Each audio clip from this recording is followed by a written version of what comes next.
Dale.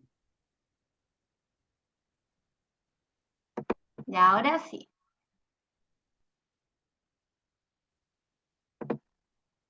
Como les iba diciendo, ¿cierto? Hemos ido viajando y aprendiendo por este libro de Primera de Corintios, ¿cierto? Que tiene, si nos hemos dado cuenta, tiene características súper diversas, donde Pablo, ¿verdad?, escribe a los creyentes que están en Corinto para corregir ciertos errores, ¿verdad?, en su comportamiento público y privado. Espérenme un segundo. Santi, suba, por favor. Ya, ahora sí. Vaya nomás. Está la Sofía arriba. ¿Ya? Ya continúo. Venía diciendo, ¿cierto?, que hemos visto en las aulas anteriores con respecto al libro de Corintios, ¿cierto?, que, bueno, habían ciertas problemáticas como las divisiones, ¿cierto?, la inmoralidad que existía, las demandas que habían también y las preguntas de los mismos creyentes de la iglesia, ¿ya? Y bueno, otro sinfín de cosas, ¿ya? Y es así como hasta aquí la carta de Pablo ha tratado más bien problemas que son de naturaleza más personal, ¿ya? Y hoy vamos a hablar cómo ahora Pablo comenzará a lidiar con los problemas a nivel del orden de la iglesia, ¿ya?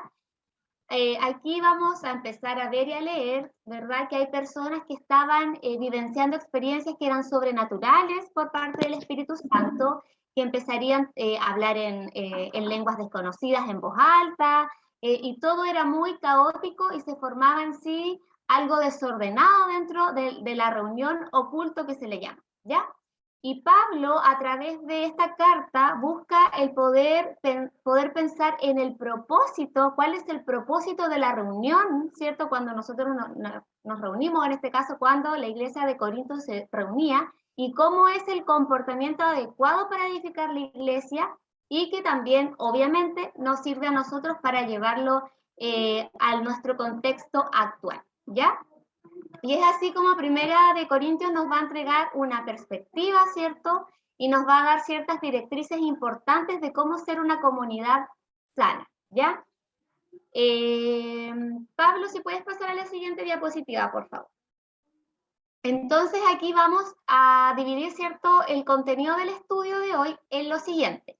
Primero vamos a hablar un poco de lo que es la perspectiva de la comunidad en relación al orden de la iglesia, y esto enfocado en que la comunidad de fe es un cuerpo, ¿ya? Y el segundo tópico importante va a ser que la comunidad de fe camina en amor.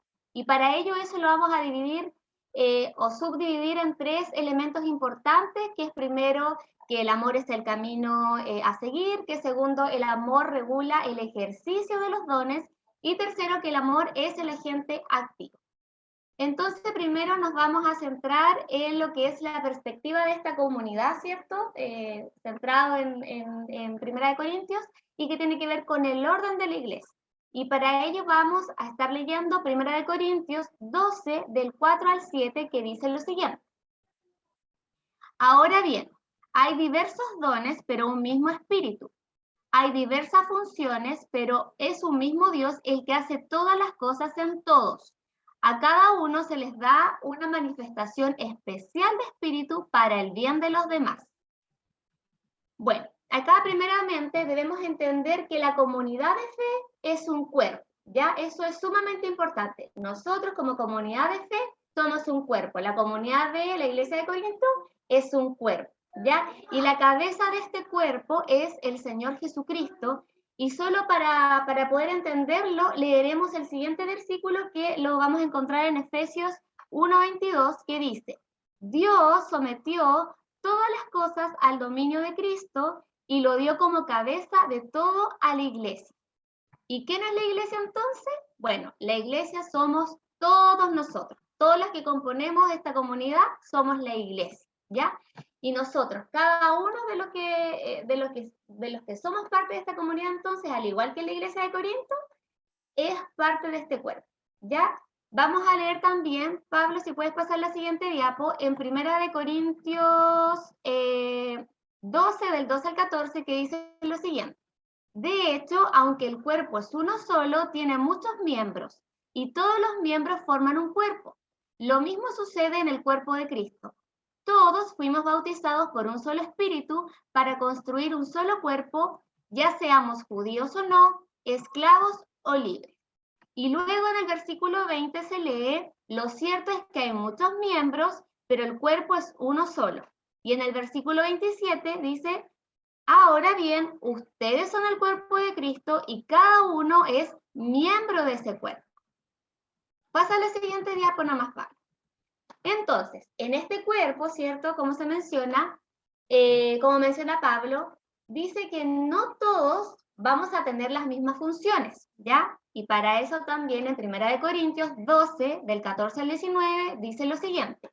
Ahora bien, el cuerpo no consta de un solo miembro, sino de muchos. Si el pie dijera, como no soy mano, no soy del cuerpo, no por eso dejaría de ser parte del cuerpo. Y si la oreja dijera, como no soy ojo, no soy del cuerpo, no por eso dejaría de ser parte del cuerpo. Si todo el cuerpo fuera ojo, ¿qué sería del oído? Si todo el cuerpo fuera oído, ¿qué sería del olfato? En realidad, Dios colocó cada miembro del cuerpo como mejor le pareció. Si todos ellos fueran un solo miembro, ¿qué sería del cuerpo? Entonces, Pablo escribe para alentar a una perspectiva que es diferente, ¿ya? Y esto tiene que ver con la unidad, ¿ya? Y la unidad le recuerda que sus dones, aunque son muy variados, ¿ciertos? Todos provinieron del mismo Señor, ¿ya? El mismo Espíritu dio muchos dones para que todos pudieran prestar servicio al Señor y el mismo Dios obraría a través de todos ellos, ¿ya? Servir a Dios en la iglesia puede verse diferente de una persona a otra, ¿ya? Pero nuestros talentos y nuestras también habilidades vinieron de Dios, con el mismo propósito que tiene que ver para el bien común, ¿ya? ¿Cuál es el propósito entonces? Para el bien común, como nos dice 1 Corintios 12:7. Y al comparar esto con el cuerpo humano, Pablo aplica una ilustración que es universal a la situación, ¿ya? Porque ninguna parte de nuestro cuerpo puede prosperar si otra parte va a estar sufriendo o está sufriendo. Pasa a otra diapositiva, Pablo, por favor. Ahora quisiera preguntarles a ustedes si alguna vez se han lastimado un ojo quizá, o tienen, no sé, yo tengo, por ejemplo, problemas de visión. Pablín, pasa la otra diapo.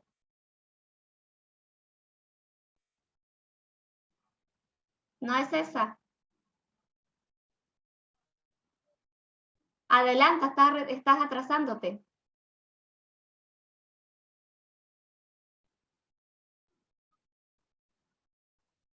No, esa es la pregunta que les quería hacer. Ya les preguntaba si es que algunos de ustedes alguna vez, no sé, han tenido, no sé, alguna fractura, ¿cierto? Han tenido que estar, no sé, enyesados. Yo les comentaba que yo tengo, por ejemplo, problemas de visión. Tengo miopía y astigmatismo. Y cuando me saco los lentes, sobre todo en las tardes, noches, me dificulta focalizar la vista. ¿Ya? ¿Alguien por ahí, no sé, ha tenido algo similar?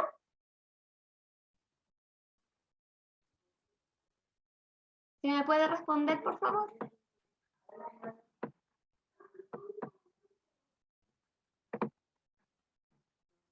¿Nadie? Yo, amiga, yo.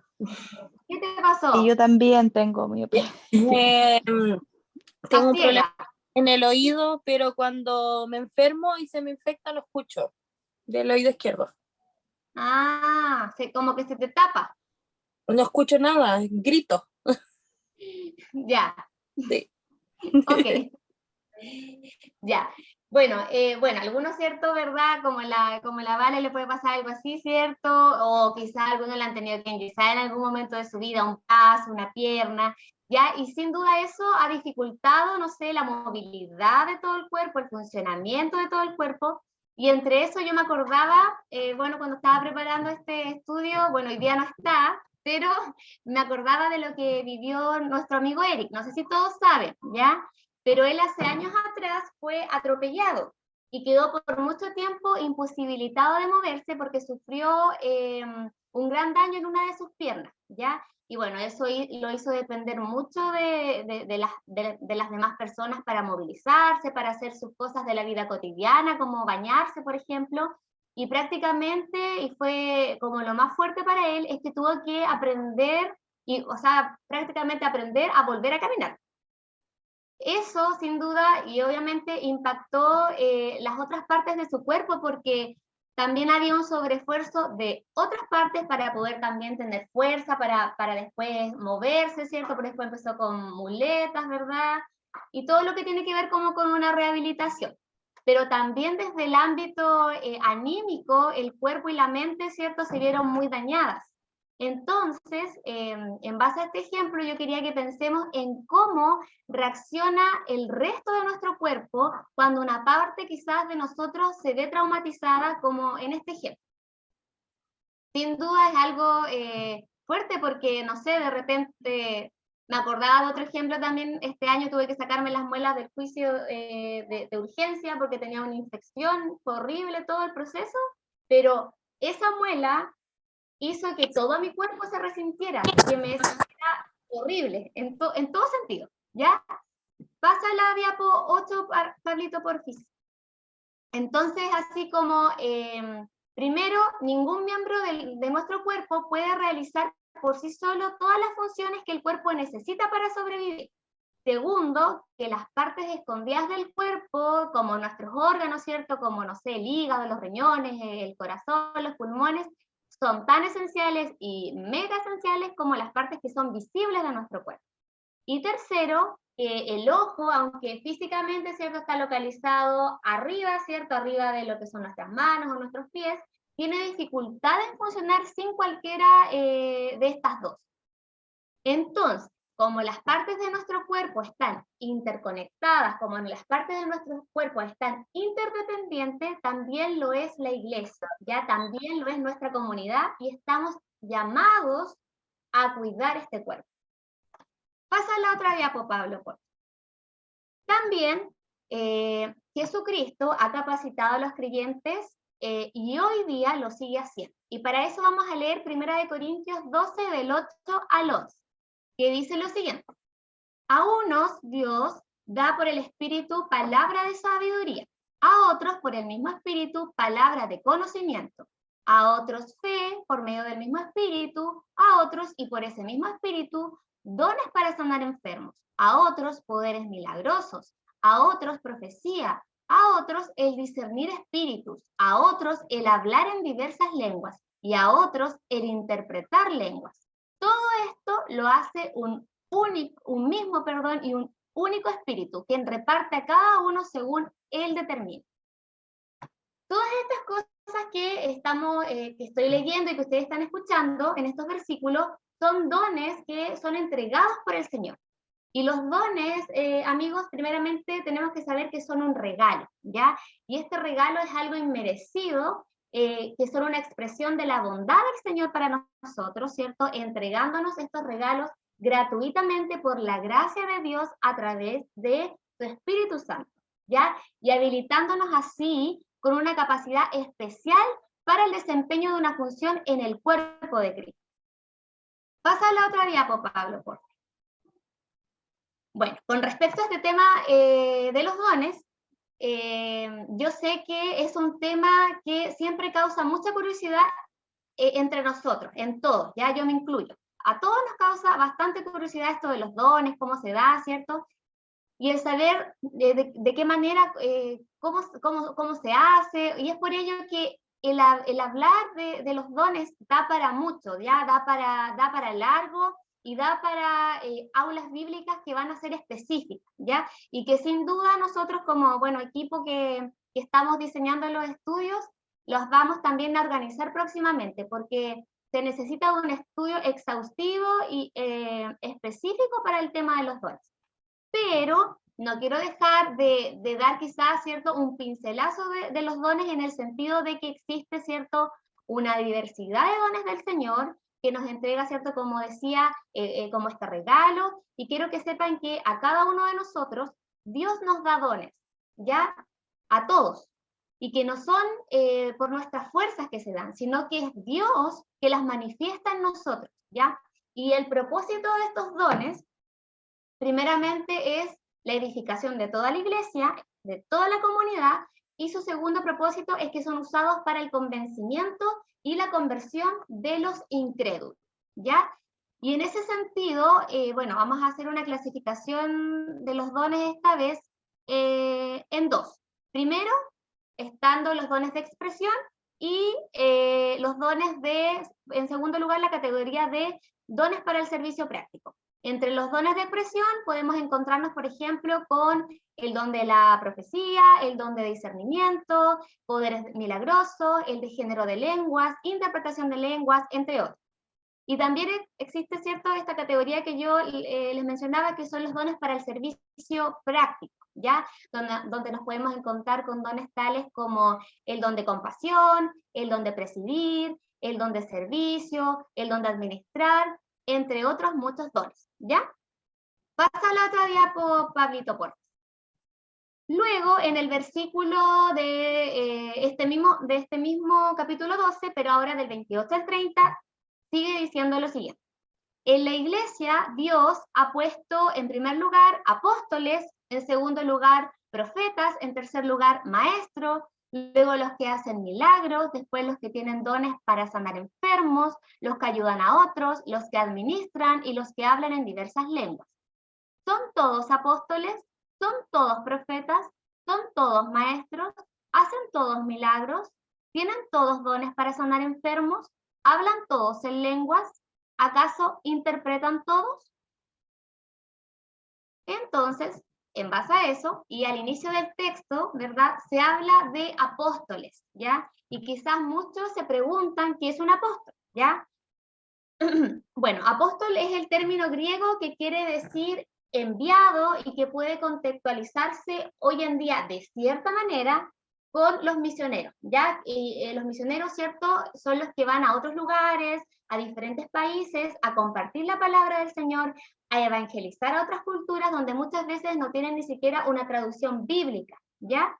Y actualmente quisiera mencionar también que no hay apóstoles como en los inicios de la iglesia, ya que ellos, aparte de vivir con Jesús y hacer obras de milagros y sanidades, escribieron muchos de los libros del Nuevo Testamento inspirados por el Señor, cosa que es imposible hacer hoy en día, ya que no hay nuevos libros para agregar a la Biblia, ya debido a que el canon que se le llama de la Biblia, que sería como este modelo o prototipo que ya reúne las características que se consideran perfectas en su género, ya está cerrado, ya está completo. No se le podrían agregar más libros a la Biblia, ¿ya? Por tanto, los apóstoles que se dicen llamar en la actualidad, yo no sé si alguno cierto ha escuchado, el apóstol tanto y esto, no tienen esa gracia o esa inspiración o revelación. Permiso un poquito. Entonces, lo que más se le asemejaría, como le había dicho al inicio, serían los llamados misioneros de hoy en día. Ahora, continuando con el texto, es importante indicar que cuando el Señor, ¿cierto?, nos llama, no tan solo Él quiere darnos su salvación, que sin duda es algo maravilloso, el regalo más grande, y no tan solo su salvación, ¿cierto?, y sellarnos con su Espíritu Santo, sino que a Dios, a cada uno de nosotros nos llamó con un plan, ya nos llamó con un propósito a sus caminos. Entonces decimos que cuando una persona quizás de edad adulta, ya adulto mayor, acepta al Señor, estaría, ¿cierto?, ya salvando su alma. Pero cuando decimos que una persona más joven acepta al Señor, salva también su vida, ¿ya? En lo que respecta a las decisiones que irá tomando en su vida, ¿ya? Pero en esta vida que Dios nos da, no es tan solo en abundancia quizás material o para sí mismo, sino que también vida en todo sentido. Dios pensó en ti, ¿cierto? Pensó en mí, en la amplitud tanto personal de la iglesia, de la comunidad, y así buscar que tu vida también pueda bendecir a otros, ¿ya? Y en esto se usa la diferencia de las personas.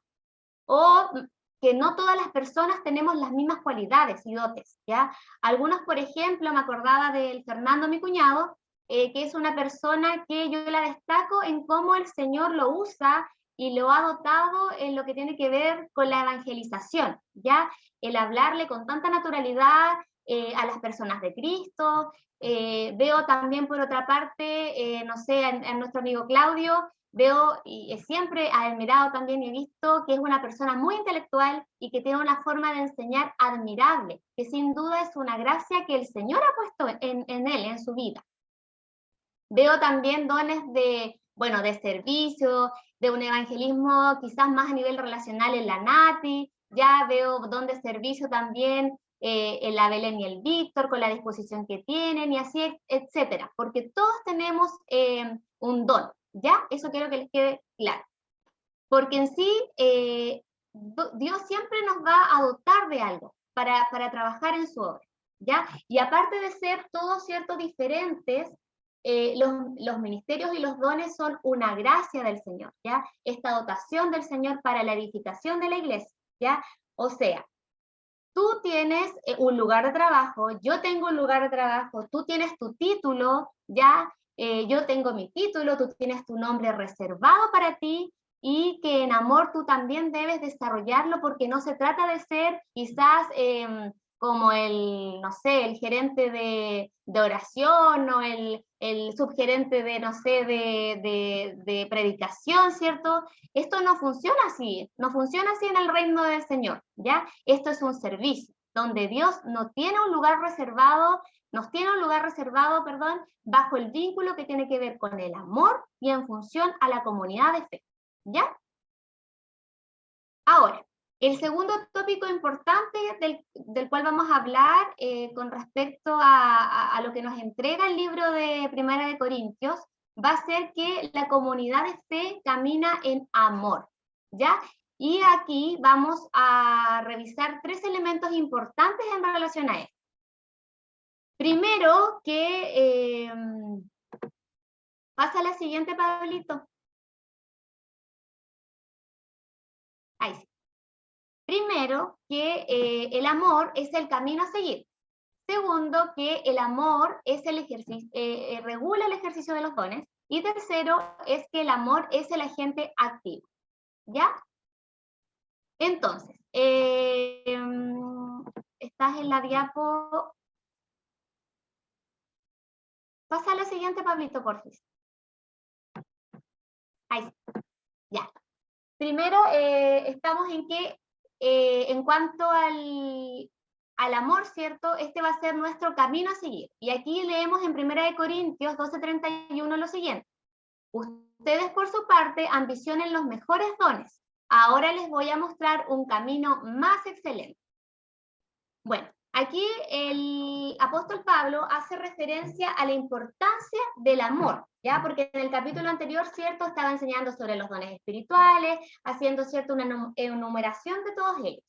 Incluso en el capítulo siguiente sigue tratando el tema de los dones espirituales, ¿ya? Pero fue necesario que hablara del amor, ¿ya? Porque aquí, ¿cierto?, el amor verdadero de Dios en nuestros corazones supera la importancia de cualquier don espiritual, ¿ya?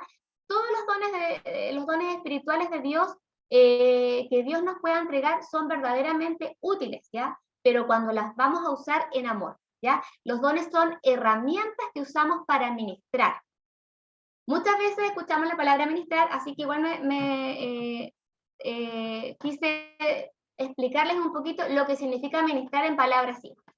Ministrar significa atender, servir, ser un servidor, ¿cierto? Contribuir, ¿ya? Pero si las usamos sin la motivación correcta, estamos haciendo algo que Dios no aprueba o que no es bien visto ante sus ojos, ¿ya? Porque si perdemos el amor, el apóstol Pablo nos dice, no somos nada, ¿ya? No tenemos ningún valor, lo que significa que no será apreciado, ¿ya? No será agradable ante Dios. Entonces, nosotros como comunidad de fe, ¿cierto? Como sal y luz, debemos caminar en amor, ¿ya? O sea, el amor es el camino a seguir como la comunidad que estamos formando hoy en día, esta comunidad que ya, gracias al Señor, tiene 1 año, ¿ya? Y dice que están bien los dones, ¿ya? Pero hay un camino en el cual debemos andar. Así como se lo dijo a la iglesia de Corinto, también hoy en día esto se nos dice en Sal y Luz, ya contextualizándolo ahora, en el aquí y en el ahora, ya, para hacerlo de manera práctica. Pasa a la siguiente diapositiva, Pablo, por favor. En cuanto al segundo punto, con respecto a esto del amor, este elemento importante va a ser que nos dice que el amor regula el ejercicio de los dones, ¿ya? Y para eso vamos a leer Primera de Corintios 13, del 1 al 3, que nos dice lo siguiente. Si hablo en lenguas humanas y angelicales, pero no tengo amor, no soy más, que un metal que resuena o un platillo que hace ruido. Si tengo el don de profecía y entiendo todos los misterios y poseo todo conocimiento, y si tengo una fe que logra trasladar montañas, pero me falta amor, no soy nada. Si reparto entre los pobres todo lo que poseo, y si entrego mi cuerpo para que lo consuman las llamas, pero no tengo amor, nada gano con eso. Bueno, este versículo, ¿cierto?, nos habla del don de la profecía, de la fe y del conocimiento de las cosas de Dios como cosas sin valor si no tenemos amor, ¿ya? Y en el Antiguo y en el Nuevo Testamento, los 2 primeros mandamientos son exactamente los mismos: amar a Dios sobre todas las cosas y amar a nuestro prójimo como a nosotros mismos, ¿ya? Entonces, toda esta ley de Dios y todo el consejo y los dones espirituales de Dios siguen siendo son muy valiosos solo si cumplimos con los 2 primeros mandamientos. El primer mandamiento nos acerca a Dios, ¿cierto? Nos llama a conocer el amor de Dios y amarlo en respuesta. Y cuando recibimos el amor del Señor, ese amor permanece en nosotros, y si le damos lugar permaneciendo, ¿cierto?, en la fe, comienza a hacer crecer nuestro amor por Él, ¿ya? Y teniendo este amor por Él, en consecuencia, podemos brindar ese amor hacia los demás, ¿ya? Todos tenemos una cuota de amor, pero Dios lo llena, ¿ya? Dios lo va a potenciar, Dios lo va a perfeccionar en nosotros, cuando derrama de su Espíritu Santo sobre nosotros.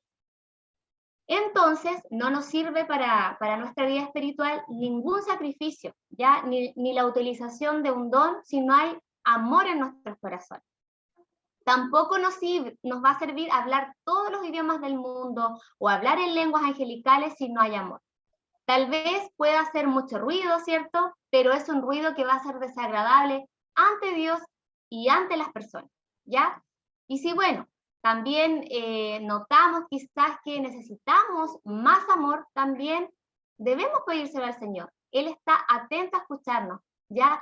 Debemos pedírselo al Padre. Estar en su palabra y en su presencia nos va a llenar y va a llenar nuestro corazón, nuestra vida del amor de Dios, y así vamos a poder entregárselo a los demás y en todas las cosas que hagamos, ¿ya? El verdadero amor siempre tiene valor, pero los dones y sacrificios pueden no tener ningún valor si falta el amor. En el versículo 3 nos habla de dar a los pobres, ¿ya? Y este debe ser una de las formas que muchas veces se utilizan como engaño, porque a lo largo de la historia se ha utilizado a los pobres como quizás un instrumento para un beneficio propio de las personas que se creen superiores, ¿ya? Por eso dar así no va a ser genuino, no va a ser verdadero. No, si no hay amor, no tiene ningún valor hacerlo. Dar a los pobres, sin duda, es algo que se nos pide, ¿cierto? Pero todo aquel que dé sin amor, en verdad, está alimentando netamente su ego, buscando netamente su propia gloria, ¿ya? Y una también de nuestras oraciones más fervientes debe ser pedir que el amor de Dios crezca en nosotros en todos esos ámbitos, en todos los detalles de nuestra vida, en todos los quehaceres, en donde nos movamos diariamente, ¿ya? Porque no somos iglesias netamente o comunidad solo cuando venimos, ¿cierto?, un domingo, ¿ya? Somos iglesia 24/7, todos los días, en todos los lugares en que nos desenvolvemos cada uno de nosotros.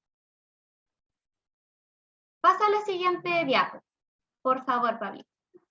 Y el tercer punto, con respecto al amor, el que nos está hablando en el libro de Corintios, es que el amor será el agente activo, ¿ya? Y esto lo vamos a leer en 1 de Corintios 13, del 4 al 8, que nos dice lo siguiente. Me gusta mucho este versículo, estos versículos en realidad. El amor es paciente, es bondadoso. El amor no es envidioso, ni jactancioso, ni orgulloso. No se comporta con rudeza, no es egoísta, no se enoja fácilmente, no guarda rencor. El amor no se deleita en la maldad, sino que se regocija con la verdad. Todo lo disculpa, todo lo cree, todo lo espera, todo lo soporta. El amor jamás se extingue, mientras que el don de profecía cesará, el de lengua será silenciado y el de conocimiento desaparecerá. En relación a ello y contextualizándolo también en nosotros mismos, aquí se nota que está indicando que el amor se manifiesta en paciencia, ¿ya? ¿Y en qué lo podríamos ejemplificar? Por ejemplo, los padres, ¿cierto? Tenemos mucha paciencia con nuestros hijos, cuando quizás, bueno, todo lo que es este primer año de vida, ¿cierto? Sobre todo cuando somos padres primerizos, es de harta paciencia, cuando le estamos también enseñando a caminar. Todo es con mucha paciencia, pero lo hacemos también y obviamente porque le amamos a nuestros hijos. Pero quizás por otra parte, y también quizás en un extremo, porque mayormente conozco profesores que son amorosos, que son bien maternales y paternales con sus estudiantes, pero también puede existir un profesor que tenga impaciencia, que sea apático y que sea áspero con sus estudiantes porque no tiene amor por ellos, ¿ya? Entonces no va a tener paciencia, ¿ya? La paciencia entonces es un fruto del verdadero amor. También el amor nos hace ser personas amables, ¿ya? Cuando existe la ausencia del amor en una persona, podrá manifestarse en actitudes odiosas, en actitudes que son más bien despectivas, discriminatorias o quizás hasta violentas, ¿ya? La amabilidad o la gentileza debe ser la marca de nosotros como cristianos llenos del Espíritu Santo. El amor también se manifiesta en el respeto hacia las personas, ¿ya? Y es necesario respetar y darle valor a cada persona. ¿Por qué? Porque todos fuimos creados a imagen y semejanza de Dios, ¿ya? Y por eso este versículo nos dice que el amor no es grosero, ¿cierto? No hace nada indebido, no se desubica en situaciones de la vida diaria, tiene fuerza, tiene temple, sabe cuándo hablar, sabe cómo hablar, sabe cuándo callar, sabe cómo actuar, sabe cuándo dejar de actuar, etc. Entonces, si alguien tiene el hábito de quizás enojarse por todo tipo de cosas así muy quizás hasta ridículas para nosotros, o de actuar con ira como una costumbre, ya necesita absolutamente de Dios, ¿ya? El amor no tiene rencores, ¿ya? Si vivimos en rencores debemos pedir amor al Señor y decidir también perdonar. Así como muchas veces hemos mencionado que el amor es una decisión, el perdonar también es una decisión. Va más allá de un sentimiento, ¿ya? El amor también dice que puede esperar, que puede soportar cosas difíciles en favor del otro. El amor es sacrificado porque resigna beneficios que son personales, ¿ya? Muchas veces nos desprendemos cuando es necesario que nuestro prójimo sea bendecido. Por eso, amigos, el amor es tan fuerte, ¿ya? Porque el amor es capaz de hacer quizás proezas ya que requieran resignar, que requieran resistir muchas veces o padecer, ¿ya? Y el amor es ¿cierto? Este agente activo, como mencionábamos, porque el amor todo lo puede, ¿ya? Y este agente activo nos lleva a ser, ¿ya? Es ese móvil que mueve, ¿ya? El amor no se goza en la injusticia, como también hablábamos en los versículos, ya nosotros no podemos estar, por ejemplo, contentos si hay quizás alguien que está sufriendo o que lo está pasando mal dentro de la comunidad, no podemos ignorar algo así, ¿ya? Y también termina diciendo que hay cosas que son temporales en este mundo, como las profecías, como el hablar en otras lenguas, o el poder, no sé, discernir los secretos que Dios tiene para cada uno. Si bien son cosas valiosas, como decíamos, y que son importantes de tenerlas y practicarlas día a día, pero son para este tiempo, ¿ya? Y dejarán de ser utilizadas y de ser necesitadas cuando estemos en el reino de los cielos, que es lo perfecto. Sin embargo, una cosa va a seguir estando, y esto va a ser el perfecto amor. Y este es el mejor don que vamos a tener por excelencia, ¿ya? Y así como Pablo le escribe esto a la iglesia de Corinto, también todas estas cosas debemos nosotras llevarlos a la práctica como comunidad de fe, que estamos, ¿cierto?, en este crecimiento y en el querer también crecer sanamente, ¿ya? Entonces Pablo aquí nos entrega esta enseñanza para, como les decía, es una enseñanza que es nutritiva para el crecimiento y la edificación de nosotros como comunidad, para crecer de manera sana. Pablo también les recordó a los corintios que la marca, que la marca de la nueva iglesia era el amor, ¿ya? Y el amor, como aprendimos en el capítulo 13, pone a los demás antes que a nosotros mismos. Pasa la otra diapo, Pablo, por favor. Por otra parte, debemos usar los dones que recibimos del Espíritu Santo para los demás, ¿ya? Para su crecimiento, para poder bendecirlos, para poder edificar a la iglesia, como muchas veces ya lo hemos escuchado, ya que nuestros dones espirituales están destinados a mejorar a los demás, a edificar a los demás, a bendecir a los demás. Y Jesús dijo de sí mismo, el Hijo del Hombre no vino a ser servido, sino para servir y para dar su vida en rescate de muchos. Entonces, ¿qué debemos hacer, amigos? Imitar a Jesús, ¿ya? Y esto significa que servimos con humildad para el beneficio de los demás. Y eso hace que el cuerpo de Cristo, que somos todos nosotros, que es este cuerpo de sal y luz, pueda seguir floreciendo, pueda seguir dando frutos, ¿ya? Y ya, casi terminando, pasa la otra diapo, Pablito, para ir ya un poco reflexionando. Quiero que pensemos en este ejemplo que está aquí, de estas imágenes de un engranaje.